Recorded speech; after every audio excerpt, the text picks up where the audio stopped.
Thiruvananthapuram Varkala പാപനാശത്തിലെ കുന്നിടിച്ച് toilet നിർമ്മിച്ചതിൽ പ്രതിഷേധിച്ച് നാട്ടുകാർ. പാപനാശത്ത് tourism department നിർമ്മിക്കുന്ന ടോയ്ലറ്റ് നിർമ്മാണ പ്രവൃത്തിയോട് അനുബന്ധിച്ച് JCB ഉപയോഗിച്ചാണ് സുരക്ഷിത കുന്നുകൾ ഇടിച്ചു നിരത്തുന്നത്.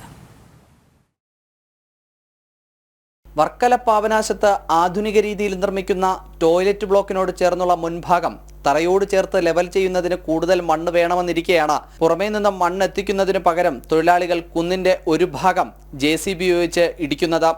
മണ്ണിടിക്കുന്നത് ശ്രദ്ധയിൽപ്പെട്ടതിനെ തുടർന്ന് നാട്ടുകാർ ഇടപെട്ട് കുന്നിടിക്കുന്നത് തടഞ്ഞു. കുന്നിടിഞ്ഞ് സമീപത്തെ ബലിമണ്ഡപത്തിന് മുകളിലേക്ക് വീഴാനും വലിയ അപകടം സംഭവിക്കാനും സാധ്യതയുണ്ടെന്നാണ് വാർഡ് കൗൺസിലറും നാട്ടുകാരും പറയുന്നത്. വർക്കല പാപനാശത്ത് ടൂറിസം ഡിപ്പാർട്ട്മെന്റിന്റെ ഒരു ടൂറിസ്റ്റ് ടോയ്ലറ്റ് കോംപ്ലക്സ് 2021 പണി തുടങ്ങിയാണ്. ഇപ്പോൾ ഏതാണ്ട് 3 വർഷം ആവുന്നു. അപ്പോൾ അതിൻ്റെ സൈഡിലുള്ള മല ഇടിച്ച് നിരത്തുന്ന JCB കൊണ്ട് ഇടിച്ച് നിരത്തുന്നതായിട്ട് ഇവിടുത്തെ ശ്രീജി ഉൾപ്പെടെയുള്ള നാട്ടുകാരെ വിളിച്ച് അറിയിച്ചത് പ്രകാരമാണ് ഞാൻ ഇവിടെ വന്ന് നോക്കിയപ്പം കറക്റ്റാണ്.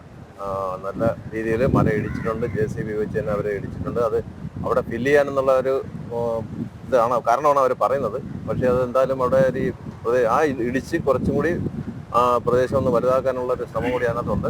അപ്പോൾ അത് ഏറ്റവും വലിയ പ്രശ്നം പറഞ്ഞാൽ തൊട്ട് താഴെയാണ് നമ്മുടെ ബലിമണ്ഡപത്തിന് തൊട്ട് മുകളിലാണ് ഈ മല ഇവർ ഇടിച്ചിരിക്കുന്നത്. അപ്പോൾ അത് ഇടിഞ്ഞ് ബലിമണ്ഡപത്തിൽ വീഴുമെന്നുള്ളൊരു ഭയം പണ്ട് നേരത്തെ തന്നെ ഉള്ളതാണ്. അപ്പോൾ അത് സെൻസിറ്റീവ് ആയിട്ടുള്ള ഒരു ഏരിയയാണ് അവരിപ്പം ഇടിച്ചിരിക്കുന്നത്. പ്രതിഷേധത്തെ തുടർന്ന് നഗരസഭ അസിസ്റ്റന്റ് എഞ്ചിനീയറും പോലീസും സ്ഥലത്തെത്തി കുന്നിടിക്കുന്നത് പ്രവർത്തികൾ നിർത്തിവെപ്പിച്ചു.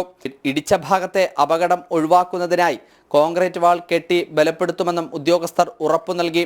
2021 ആരംഭിച്ച നിർമ്മാണ പ്രവർത്തനം ഇതുവരെ പൂർത്തിയാക്കിയിട്ടില്ലെന്നും നാട്ടുകാർ ആരോപിക്കുന്നു. ജനം, തിരുവനന്തപുരം.